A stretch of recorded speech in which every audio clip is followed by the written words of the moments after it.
When life gets unpredictable, preparation matters. In medicine, it's all about staying alert, ready for whatever comes through the door. On the road, it's no different. That's why Volvo designs vehicles to help anticipate risk, reduce harm, and protect lives. The Volvo XC90's advanced safety systems inspire confident decisions wherever the road takes you. The Volvo XC90, for life. Proud sponsor of the Pit Podcast. Learn more at volvocars.ca/safety. Welcome back to the Elias Macko Show. Hey, I just have some quick breaking news here. A monster deal from the world of baseball. And this has been a very good day for Aaron Judge, outfielder with the New York Yankees. This morning, he was named the Time Magazine 2022 Athlete of the Year.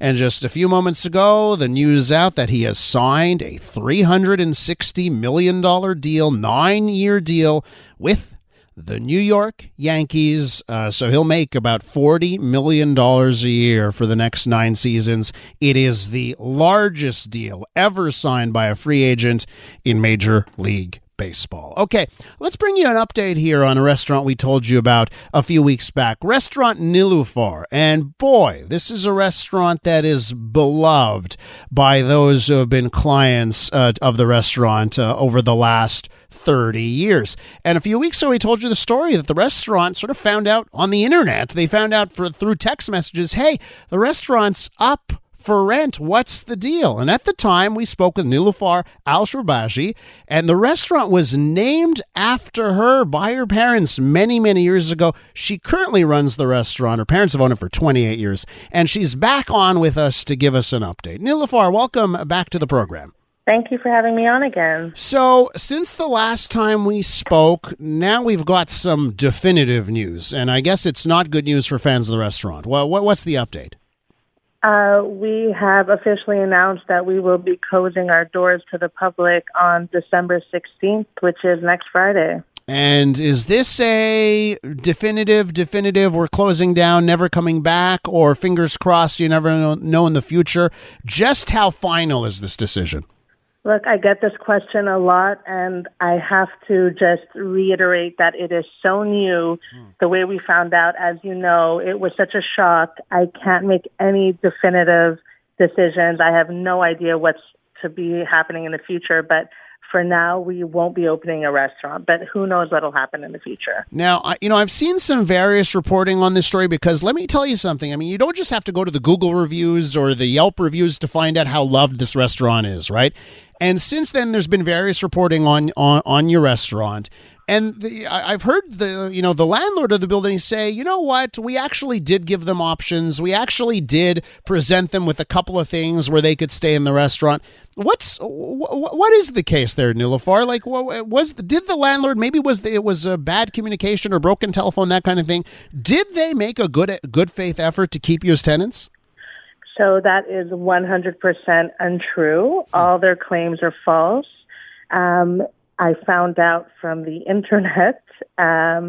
We had no conversations with them besides in 2020 when we were talking during the pandemic, when we were just talking about rent and staying open, because we did stay open during the pandemic and we did continue to pay our rent. So that was the last time we discussed anything with them. 4 days after the property was listed, they approached us after I had made the announcement on social media, and everybody had, pretty much lost their minds the way we did. And it was only then that they came up to negotiate. But like I tell everybody else, once you're in business with people like that and you find out what kind of business practices they are doing, you're not necessarily going to want to stay with them. And for me, that was the case. As soon as I saw the listing, I knew in my heart that I wouldn't be able to stay there. Let me ask you about the outpouring of emotion. What has it meant to you? What has it meant to your family to see the reaction since this news has come out? It's tough. I'm not going to go to work today because it's really emotionally, it's really a lot. People are literally crying while they're eating. I'm just having people stopping me on the street and crying me, asking me if they can hug me, if they can kiss me, thanking me. It's really sad. I feel like I'm just breaking a bunch of hearts that I didn't need to break. And my family's sad about it.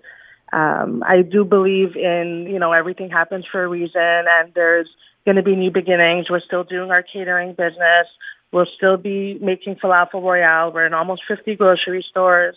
But the employees that we have at the restaurant, they're not going to have a job. Mm-hmm. They're going to be out of job. The clients that come every day, that come for a warm, affordable lunch, a vegan lunch, they're going to be out a good meal. So, I mean, it's just really, really sad. I'm so grateful for all the outpour of emotions, but it's also really, really hard. Well, Nilufar, I want to thank you for coming on the show and giving us an update. The restaurant opened in 1994, and after 28 years, I can imagine closing this chapter must be very emotional for everyone there. Thanks so much for coming on. Thank you. Take care. That is Nilufar Al Shourbaji, of course, Nilufar Restaurant, named after her.